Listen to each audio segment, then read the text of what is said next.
ওদালগুৰি জিলাৰ মাজুলী চাহ বাগিচাত চাঞ্চল্যকৰ ঘটনা। ডেপুটি মেনেজাৰৰ বিৰুদ্ধে যৌন নিৰ্যাতনৰ অভিযোগ।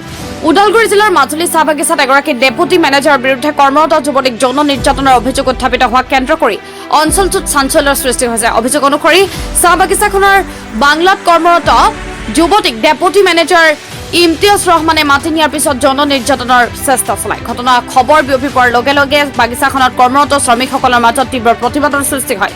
পৰিস্থিতি উত্তপ্ত হৈ পৰাত আৰক্ষী ঘটনাস্থলীত উপস্থিত হৈ আইন শৃংখলা পৰিস্থিতি নিয়ন্ত্ৰণলৈ আনে। প্ৰাথমিকভাৱে লাভ কৰা তথ্য অনুসৰি অভিযোগৰ ভিত্তিত আৰক্ষীয়ে ডেপুটি মেনেজাৰ ইমতিয়াজ ৰহমানক আটক কৰিছে। বৰ্তমান ঘটনাটোৰ তদন্তৰ প্ৰক্ৰিয়া অব্যাহত আছে। উল্লেখযোগ্য যে অভিযুক্তৰ বিৰুদ্ধে উত্থাপিত অভিযোগসমূহৰ তদন্ত চলি আছে। তদন্ত সম্পূৰ্ণ হোৱাৰ পিছত ঘটনাটোৰ সকলো দিশ স্পষ্ট হ'ব।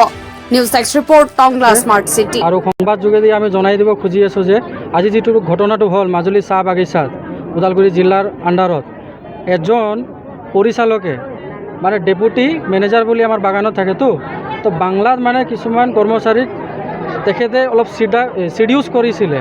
চিডিউচ কৰাৰ অভিযোগটো এইকেইটা ছোৱালী সাহসী ছোৱালী আছিল যে আমাক আহি কিনে আমাক জনোৱাৰ পাছত আমি ডাইৰেক্টলি মানে কথাটো আমি ৰাজহুৱাভাৱে চিন্তা কৰিম বুলি কথা পাতিম বুলি ভাবিলোঁ। আৰু মেনেজাৰজনক মানে আমি কথা পাতি কিনে মাফি নামাটো বিচাৰিছিলোঁ। কিন্তু কি হ'ল, আইন ব্যৱস্থাটো এনেকুৱা কৰি দিলে যে নাজানো, আইনী ব্যৱস্থাটো এনেকুৱা কৰি দিছে যে মেনেজাৰজনক লৈ কিনে ইয়াৰ পৰা পলাই গ'ল। আমি ধৰিব বিচাৰিলোঁ মেনেজাৰজনক বা এই আমাৰ হৰিচিঙা থানাৰ কনভয়টো তাতে লৈ গ'ল। আমাৰ ইয়াতে যিটো ডিপুটি মেনেজাৰে যিটো ব্যৱহাৰ কৰিলে, নাবালক নহয়, ছোৱালীজনী অকণমান ধেৰে সৰু, ধৰক 18 বছৰৰ ছোৱালী। তো 18 বছৰৰ ছোৱালী যিহেতু তেওঁলোকৰ বাংলাত কাম কৰিছিলে, তো তেওঁলোকৰ বাংলাত কাম কৰাৰ সময়ত এনেকুৱা ধৰক অকল যিটো কামত মাতিছে সেই কামহে কৰাব লাগে ন। তো সেই কাম নকৰাই পেলাই তেওঁ মানে নিজৰ ব্যক্তিগত কাম কৰি কৰাব বিচাৰে। তো নিজৰ ব্যক্তিগত কাম কৰিবৰ কাৰণে বেলেগ ছোৱালী কেনেকৈ কৰিব নালাগে ন।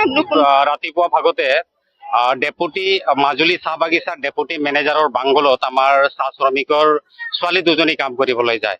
কিন্তু আমি কাম কৰি থকা অৱস্থাত আমি ইতিমধ্যে ছোৱালী দুজনীৰ পৰা আমি গম পালো তেওঁলোকে ঘৰত আহি ক'লে, যাৰ কাৰণে আজি আমি মাজুলী চাহ বাগিচাৰ যিখিনি কাৰ্যালয় আমি ইয়াতে উপস্থিত হৈ আমি প্ৰতিবাদ কৰিবলৈ আমি বাধ্য হৈছো যে ডেপুটি মেনেজাৰ গৰাকীয়ে কি কৰিছে, এই ছোৱালী দুজনী গৰাকীক এটেম্প টু ৰেপ কৰিবলৈ বিচাৰিছিলে।